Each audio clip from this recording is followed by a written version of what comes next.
And good evening here. Good afternoon. Good morning. Good morning. Good morning. And we are going to be talking about a few things that are actually in the news. We're going to be talking about this Homeland Security report to compile a database of journalists, bloggers, and influencers. This is a brand new report, and I'm going to calmly go over it. The other report that I want to bring to you is in line with the geopolitical coverage. These are big time headlines. This is from the Business Insider. Apparently a big show is being put on for the American people that have maintained themselves under a rock.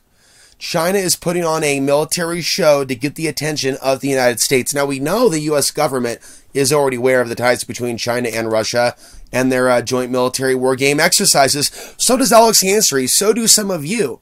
But a lot of Americans aren't paying attention. There's actually somebody that I met a few months ago that didn't know that China and Russia had a partnership at least over 10 years now, under the banner or moniker of the Shanghai Cooperation Organization. Let's start there and then go back to that Homeland Security report. Russian Defense Minister and the Chinese Defense Minister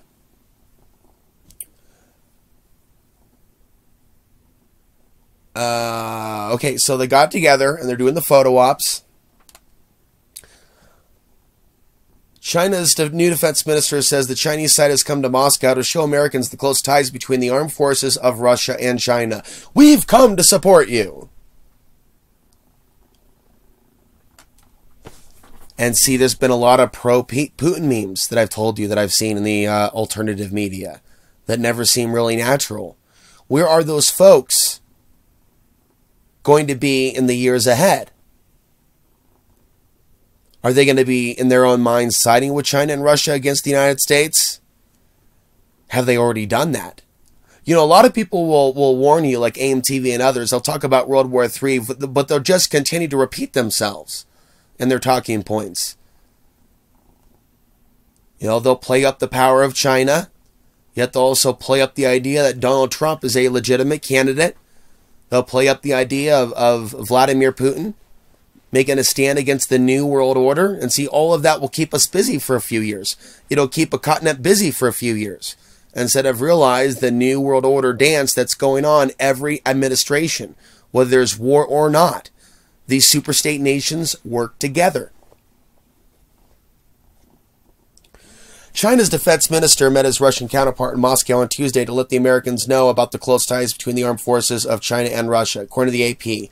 He says, quote, "I am visiting Russia as a new defense minister of China to show the world a high level of development of our bilateral relations and firm determination of our armed forces to strengthen strategic cooperation. The Chinese side has come to Moscow to show Americans the close ties between the armed forces of China and Russia."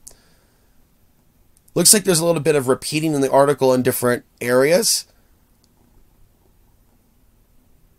Are the Americans paying attention? Oh, but Donald Trump's going to make America great again. Barack Obama's bringing change we can believe in. The next person in 2020 is bringing whatever slogan that they're bringing. But the agenda of the New World Order rolls on. Oh, I'm not supposed to say that anymore. That's right, they have a witch hunt for any conspiracy theorist that they find. In fact, there's a little jab at conspiracy theorists from Homeland Security. If you're concerned about this, here another black helicopter tinfoil hat wax. Yeah. Why are you asking questions? Why are you asking questions? They're literally doing that. They're literally doing that. In the last year, Russia and China have held joint naval drills in the South China Sea and Baltics. So right now in the South China Sea, there's some sort of a big war game show of force that China is displaying. Now, how much of this is making it to the mainstream news, to people's homes at night, I don't know. In fact, in 2 weeks' time, I think that I should use what resources and donations are coming in. Thank you, Jared. He's really saved the day with, like, what's happened to my Patreon page, or the lack of growth. And, I want to thank those of you that are supporting on Patreon, all 14. I want to encourage you to join if you want to see this channel grow. And, I'm not going to act like the others, like something bad, like I just won't say anything.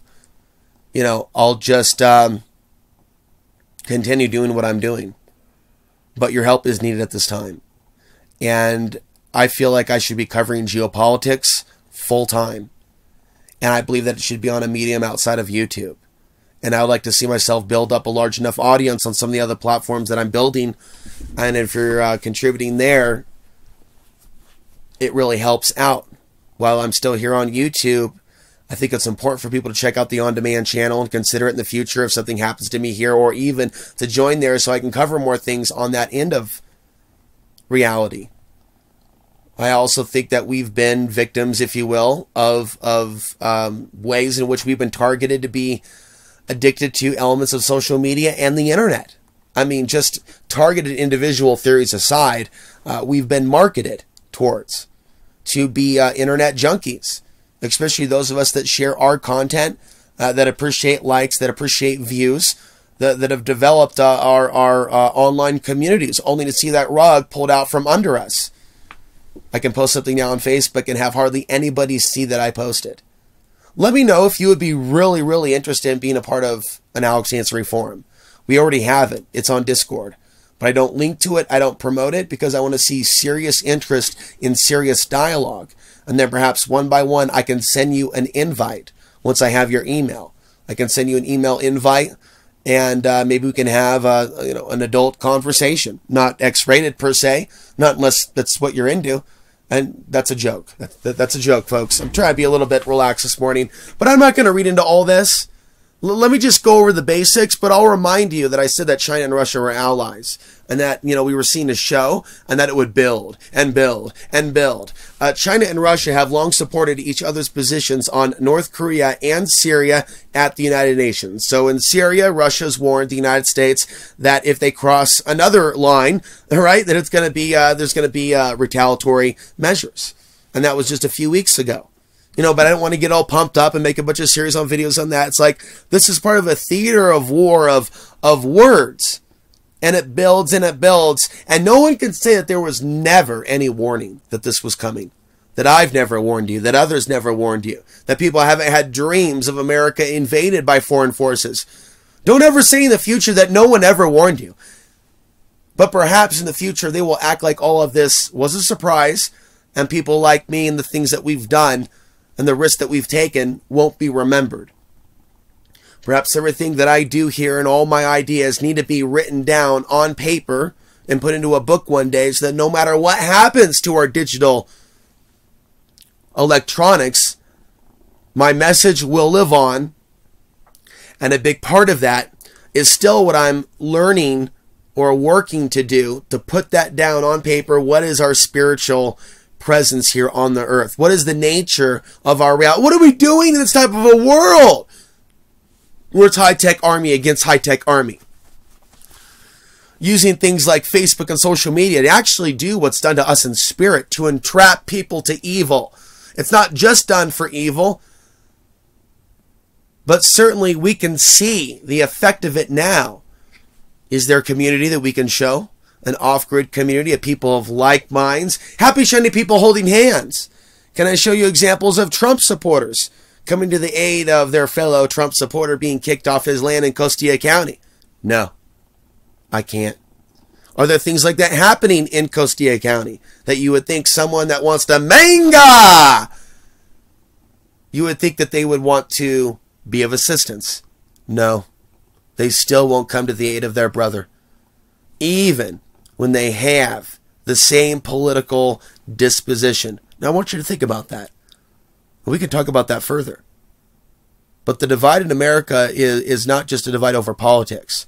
You can see situations where they won't even help their own.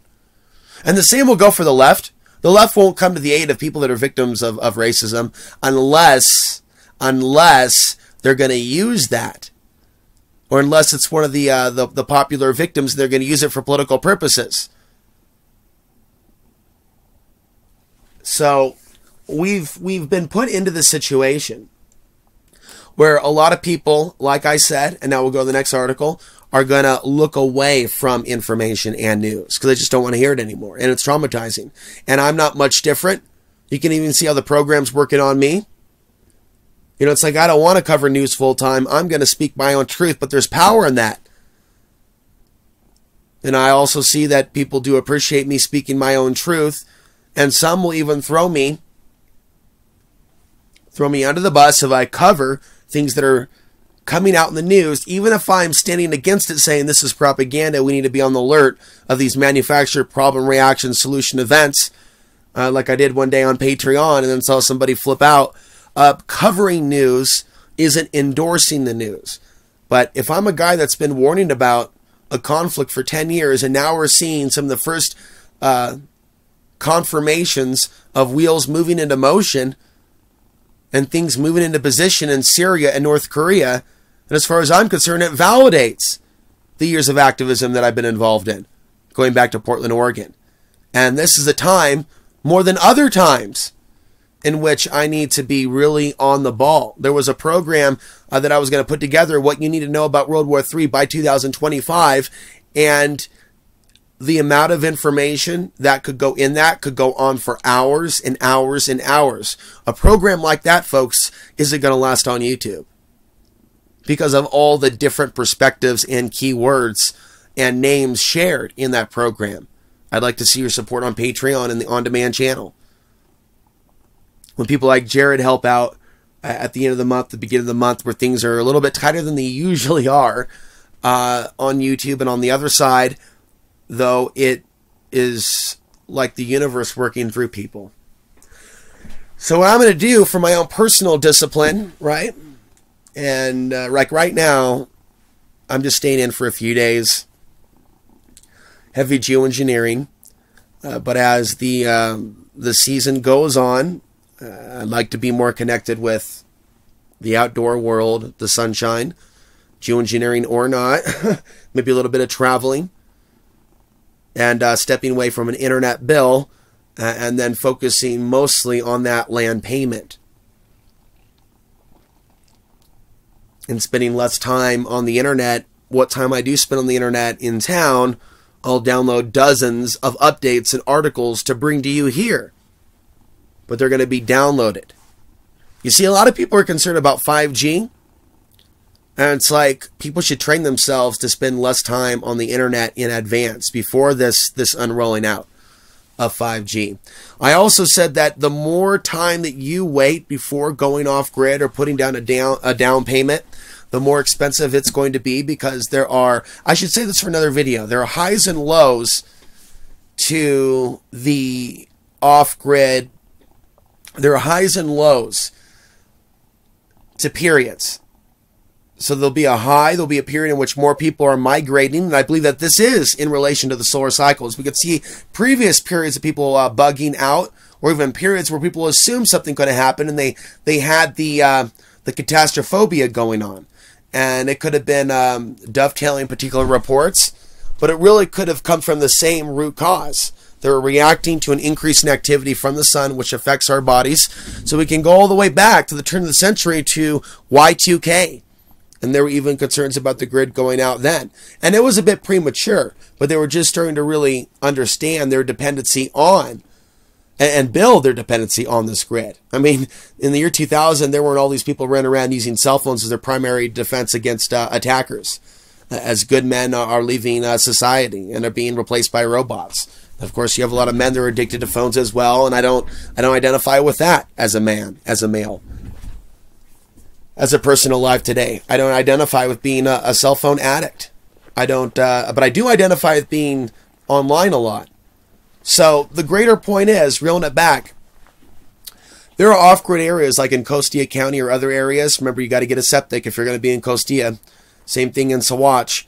Would it be worth it, though? Think about it. Would it be worth it, though? If you think about it, there's only going to be so many areas that are free right now of cell phone communication because there's no one in those areas. Sure, they might beam it down from space, but if we're still talking about towers and things of that nature, there's certain valleys and dips and canyons where it's difficult to get a cell signal. And some of those areas have off-grid properties. So in the future, some of the people might be considering off-grid for mental health reasons as 5G is rolled out. And so for some of you that are at that level that have been following me for years, yes, Costilla would be one of those spots. And I knew it at that point, right? Of course, you just have to spend more money to live there now because they demand a septic system. And hopefully that can come down in price. There's still people that contact me for free information about Colorado, and they can get that free information by themselves. They just see something, I guess, in my opinion. But it's like, I want to see them as friends first before we have a cup of coffee, or people that respect my work. After I've met some of the, and seen some of the social media behaviors, some of the comments. Basically, the last 2 to 3 years has changed, right? How open I am to just absolute strangers. And so people that I will be allied up will be people that I've already been corresponding with over the years.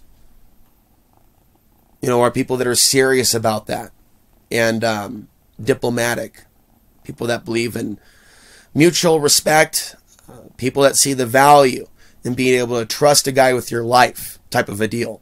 You're not at the level of being able to trust a guy with your life if he's talking shit or if he's stuck in the left-right paradigm or politics. You cannot trust that man with your life.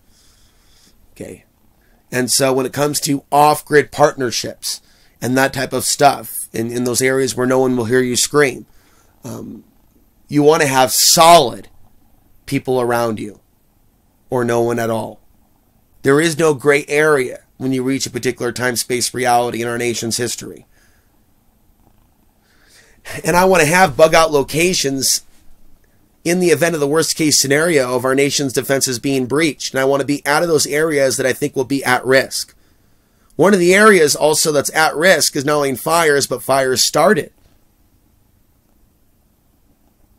by enemy fire or other strategies that they may already have lined up. You see, they've toxified the research community. Anytime there's a fire, people think it's our own government running around doing things. They can't think about things from a larger perspective, or even the idea of the real world effects of a world or nation or drought. So geopolitics may, or geoengineering may, to some, be the cause of the drought, but that's still sticking in conspiratorial thought and not moving into actual preparedness and living off the grid and actually doing something with your knowledge about threat analysis. It's something that I will never understand about just mainstream folks that consume conspiratorial content. And I'd like to think that a larger number of my audience takes this seriously and this content seriously. And they can even find a way, and we'll talk about this further, to stay motivated about life, positive about life, while looking at these potential realities. It's not an easy thing to do. I think it's akin to tightrope walking. And I think that I'm trying to demonstrate that. You know, some sort of walking on a tightrope to where you're in balance, to where, you know, you could talk about things that are in a certain area and are usually dominated by the right-wing side of things. That's why people that identify, I guess, with the left don't listen to this channel, but people that identify with being on the right will, and will often seek arguments. But it's like, then why are they listening to this channel? Why not just Alex Jones? Why not Jeff Rentz? Or just stay with them? There's hundreds of thousands of hours. Why mix it up a little bit? Unless there's something that, in a closet sort of way, those people really do appreciate something from this channel or the knowledge that they're getting. And like I said in a previous podcast, know what your intentions are. Is your intention to have an ongoing argument, even in your own head, with the person on YouTube that you're watching? Or is your intention to gain some sort of knowledge? I found a new YouTuber last night who's talking about martial arts from a morality perspective. And he's talking about the epidemic of violence in the world and how sick it is. And he's a martial arts teacher. And I'm going to get more from watching him, right, than one of my peers who's going to talk about modern events. It's because it's the essence and the spirit and the morality that's coming from him. It doesn't matter what it is that he's saying on his channel. Exactly. It's the vibrational frequency in his voice. I know he's a good man. And I saw another video was trashing him, and I watched to see what that video about. And it's like whatever was being discussed between those individuals, was legitimate content. It was a legitimate question that one was asking the other about his art form. And so the other guy who's like viral at 800,000 subscribers is like, that guy just wants views for dropping my name. And then like you look between the lines and you look at what's really going on there and you're like, oh, actually this little guy with 18,000 subscribers compared to this, 800,000 subscribers is like the genuine martial artist guy who actually cares about his audience, who actually cares about self-defense, while this other guy is like all ego. Like, I'm top vegan over here. I've got this channel. I'm top this over here. I'm a kung fu master over this channel. Then not only does he not look the part, he doesn't even have the humility. The reason I say that, it's like there are people out there that are genuine and there are people out there that aren't genuine. And a lot of the people that aren't genuine that are in the alternative media are full of crap. And they're bigger than life, view count wise. And even Kelly Jones went on Pacman's show and talked about how a Google engineer told her that the Google algorithm was designed to promote Alex Jones specifically, to the tune of billions of something rather. And this is something that I've always suspected, always as well, about Christopher Green of AMTV. And now it's really come out that he goes to Google on a regular basis. I have always, let me slow down and repeat that, I've always felt that Chris Green of AMTV Media was having help from the inside of Google from his earliest days. He rose too quickly from nothing. He was just screaming and yelling, some guy in his, some guy in his bedroom. And that's fine, but it was like the tone, the delivery, just using, it was almost as if he was delivered a script, as well as InfoWars. And we could see that script mirrored in other places and other publications. But it's like when you see people stick to a particular script over a period of years to market themselves to people looking for truth, to market themselves to people that are angry and they're not going to take it anymore. That yelling, that dramatic theater stuff. And to do it today.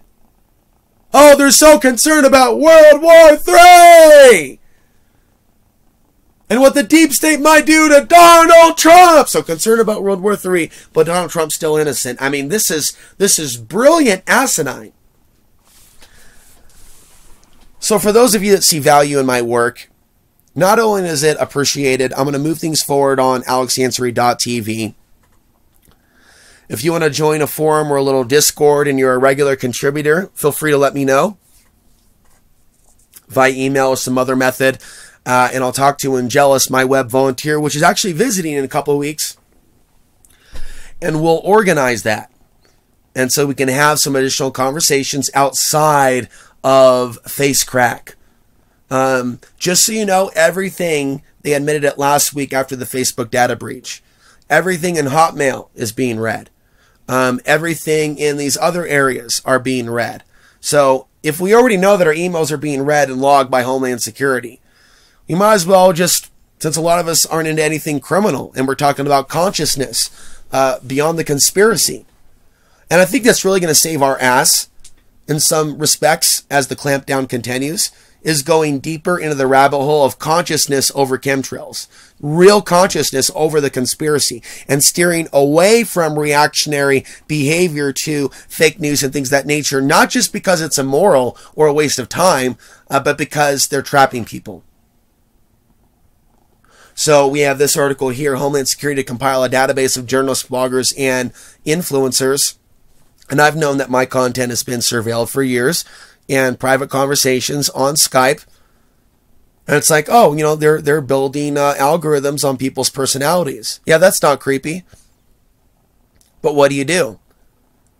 Well, you don't be one of these ignorant foos thinking Bitcoin's anonymous or Tor is anonymous, or this is anonymous, or this is anonymous. I watch people go in these different directions over the years, talking about how they anonymous.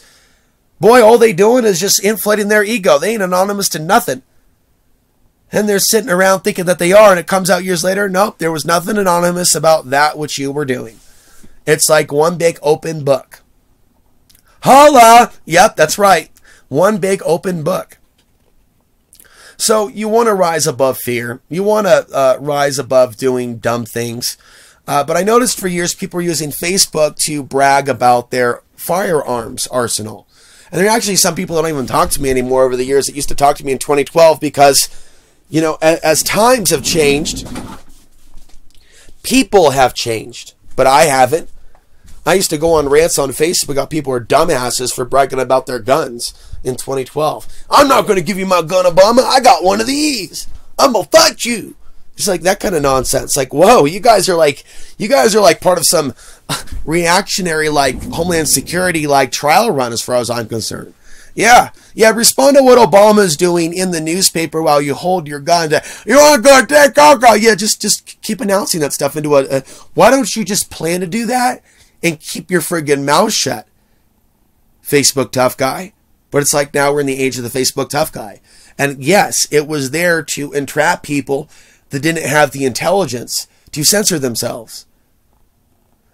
Another thing is people don't know the difference between the First Amendment and private property. So if someone has private property like a website, they get to determine what is said on that private property. And it's not a First Amendment issue. It's not. Whether it's YouTube or Facebook, that doesn't mean I'm for my own censorship. It means that that's how these corporations are. There is nothing that marries corporate policy and how they deal with their customers and the First Amendment. There is nothing about the First Amendment in someone's home. If someone doesn't like Alex Ansary, I'm not going to enter that home or remain in that home. There's no First Amendment. If someone walks into someone's home and starts trashing it, you know, and I say, you got to leave my home or leave the First Amendment, First Amendment, First Amendment. And so, you know, a lot of people like aren't really realizing that these are private properties on the internet, and First Amendment won't save us if they want to turn the table and say, okay, we built up our platform and marketed to you that we weren't the mainstream media. We're talking about YouTube now. And now we're going to flip the tables and make it the mainstream media or things that are like the mainstream media. Well, that's just deception. You know, Walmart, you know, can sell you something at 99 cents, knock out all the business in town, and then mark it up to $4.99. It's not a First Amendment issue. It's not a Second Amendment issue. It's not a Third Amendment issue. It's marketing. It's a corporation. It's a business move. What?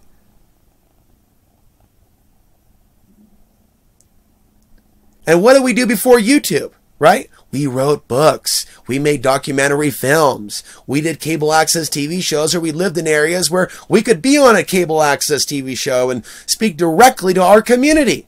You know, cable access TV show is still around, you know. Have you ever thought, what if the lights go out, that it's all going to go back down to local? Think about if one of you saw the value in access TV shows or reaching only in your community on cable TV. In preparation for a big event, what would you say? What would you tell your community?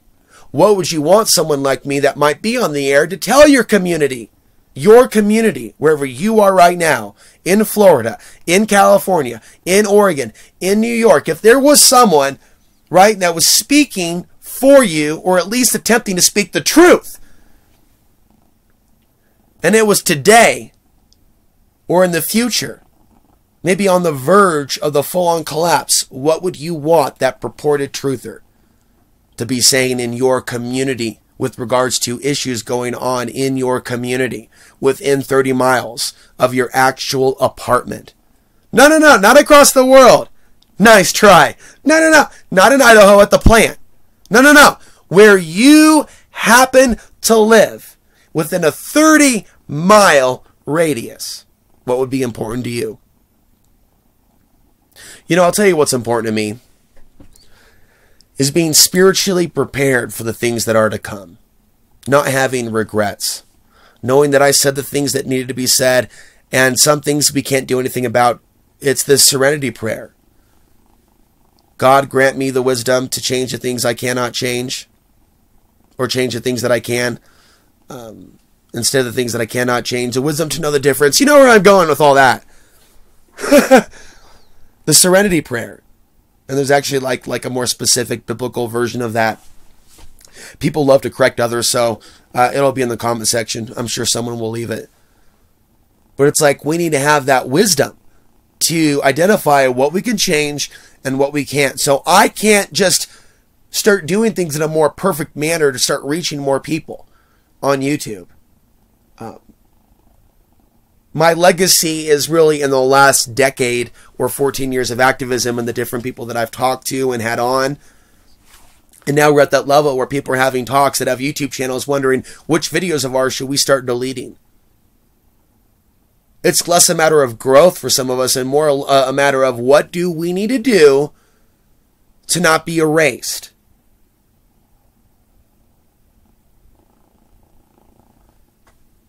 And so we look at those things. And I look at those things. And was there a place all this time to talk about real consciousness and a real evolution of the spirit? In the age of sitting in the mouth of the metal beast, the giant metal beast head? Just like literally sitting our whole lives in the mouth of the beast.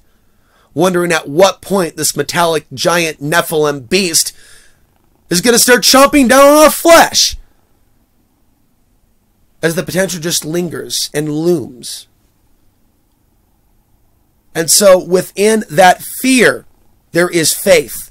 You picture that person literally sitting their whole lifetime in the mouth of the beast, writing and speaking and sharing their truth, knowing at any second the jaws of that metallic beast could shut. We are that human or group of humans sitting in that metallic mouth. The metallic mouth does exist. This is not a time for a there is no spoon rant. But we have to transcend the fear. We are sitting in the mouth of the beast, but we have to transcend the fear of when it's going to shut and whether or not, being another passive, silent person is going to prolong that period in which we sit in the mouth of the beast. Why don't let's contemplate why we're sitting in the mouth of the beast before we end up in the belly of the beast. And we have to rise above this, thinking that if we were to just shut ourselves up and to stop talking about things that we're going to prolong our existence, we may need to be a little bit more strategic. Remember I talked about talking in codes, right? I'm talking about things and I'm writing about things that are nonstop manifesting in the real world, like everything. Like I was saying, like we need to talk about code, talk in code, not say the actual buzzwords like a month ago, 2 months ago. And they're like, conspiracy theorists are talking in code. Like in an article like last week, there is a witch hunt for conspiracy theorists in general. And although I don't like the Alex Jones of today, his roles seem to have been needed. But I would say needed by the establishment to gain the trust of so many people as he came out with that megaphone and purported himself to be the leader of the 9/11 Truth Movement and acted as such. So now, it's like an interrogation question. They'll go to, who do you think did 9/11 when someone's trying to fish out a conspiracy theorist? And it's all associated with Alex Jones. We don't have others. We don't have other titans that the power of the people have held up. People see one dude with the $1 million studio with $1,000 watch or Rolex, and they want to support that dude with a blazer who's already got the money. Those of you that will see me worth supporting, even if I'm not in the big time, and may not be in the big time soon. I may not. I'm willing to go the distance. Cue the music. That early morning Philadelphia run through the ghetto, through the main streets, through the nation, into off-grid areas, going the distance.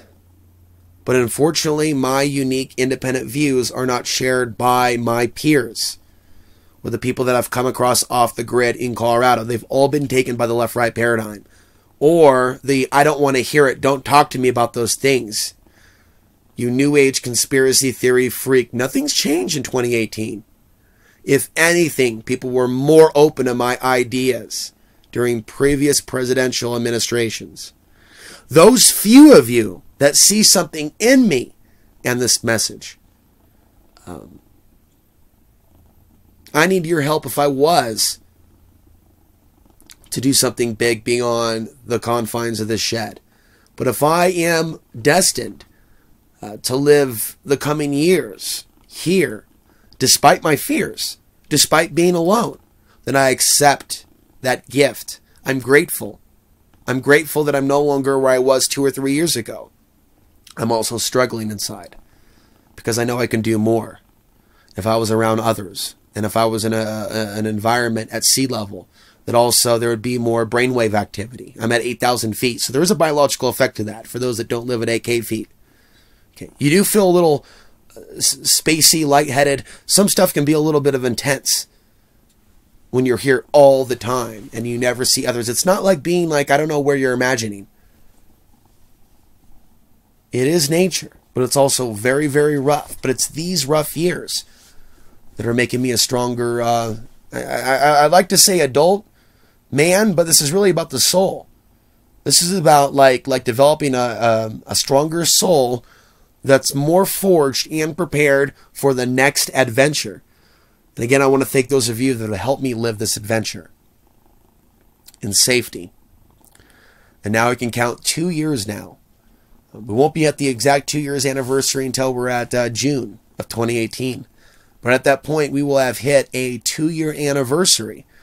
And that will be the longest that I've been able to, that I've been at the same spot since I was perhaps a child. I cannot think of any place that I've lived. It was 2005 to 2007 that I lived in that one house where I rented a room before I moved somewhere else to Gresham outside of Portland. And I had a lot of roommate situations. And then eventually I decided I wouldn't keep playing the game of certain ways people live in the city, of going from one crappy restaurant job to another. And I decided to cut my losses and leave. And I came back and I left again to really close that door behind me.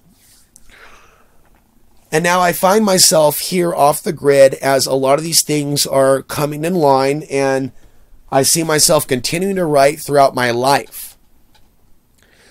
I don't know about YouTube. I feel like YouTube is a shelf life.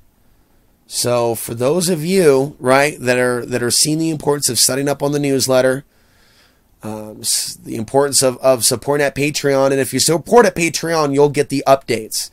If you support at the on-demand channel, you'll be a part of the forum. And we can have a conversation there. There's only a few people that have even posted anything at that forum. So I'd like to see a lot more activity there. Analysis of current events. And maybe just do some open journaling and sharing to some of the thoughts and ideas that you've heard on these videos. And I'm not going to respond to every comment, and I can't, and I don't. But with regards to some individuals that really put a fair amount of thought, as well as compassion and intelligence into their posts, those are things that stand out to me. Those are things that impress me. You know, in a sea of one-liners and misspellings and people taking other people's talking points and just running with it in their info war. I know the difference between consciousness and the unconscious zombie apocalypse. And it's obviously manifesting through us and around us, in our peers, in comment sections, in forums, all over this planet today. Trolling, by the way, is not an activity or a mental health phenomenon that is limited to the Western people, Europeans, or the United States. There are people that troll, that use the social media engagement to try to cause harm, that are residing in foreign countries. So this behavior of the modern psychic attack, because the Archon influenced troller, because there is a spiritual parasite linked to those that troll. None of them are clean or in line with the Creator. All those that troll are servants of the Archon world order. Homeland Security to compile a database of journalists, bloggers, and influencers. The Department of Homeland Security sparked concerns among media circles after news spread that the agency was creating an online database to monitor journalists, bloggers, social media influencers, and others. Word got out after Bloomberg Law surfaced a job posting from DHS seeking a contractor for a media monitoring services project. The job entails creating a searchable database that has the ability to track 29,000 news sources, both foreign and domestic. The contractor will help DHS monitor traditional news sources as well as social media, identify any and all media coverage related to the Department of Homeland Security or a particular event. You know, I actually, years ago was yelling at a Department of Homeland Security vehicle. They were, the new Gestapo. What were they doing in a Portland hippie neighborhood driving in circles for years at a time? And that's kind of freaky. And there's a sense of intimidation when that's going on, and marijuana is not even legal. And there's a fair amount of marijuana grown in certain areas that, Homeland Security can put a number of things under its umbrella, including drug running and trafficking. So there's non-terror reasons why people would be concerned over the years about DHS. I just remember myself taking a few videos off of YouTube that may have been considered a little, hey, guy of Middle Eastern background yelling, hey, that looks like something threatening, something as simple as that. Yelling, you guys are the Gestapo, New World Order. Yeah, you know what? Somebody could look at that wrong. How about put that on private? And there's going to be more of this going on over time. There's going to be more things. I went to FEMA in 2012. I would have never done something like that today to ask them what they were doing with their facility. But I had the guts to do it then, with a Middle Eastern last name. In a day and age, well, they'll call you a Muslim, even if you're not. And this is how they're going to be able to pull off their witch hunt for any targets that might fit into certain boxes. Every target will have its own unique boxes that could be used for targeting purposes. And so when you're in the world or arena of journalism or covering things, there are going to be people out there that hate you for what you're covering and will use things against you to shut you down from covering. Oh, I'm sorry. I was thinking I was talking to somebody that was covering things. But let's just say you were. Let's just say that you were putting yourself on the front lines with your birth name and not creating a stage name, but using your birth name, right? And, if you are doing that, let me know. But see, it takes bravery to do that. And that's something that people don't consider until the Gestapo actually starts going after journalists. And the modern Gestapo seems positioned to do that. And so I don't see my future as being a lot of YouTubes as a result. I consider it to be the next 2 years. After that, things are going to be too dangerous to continue. So we'll be back later. Contribute if you can. Start thinking about the things that I talked about, newsletters, forums, ways of engaging with potential audience members outside of the comment section. What would that look like? What would communication look like beyond the social media tech giants? I'm Alex Ansary reminding you, the path to the ultimate truth and place of power still lies within.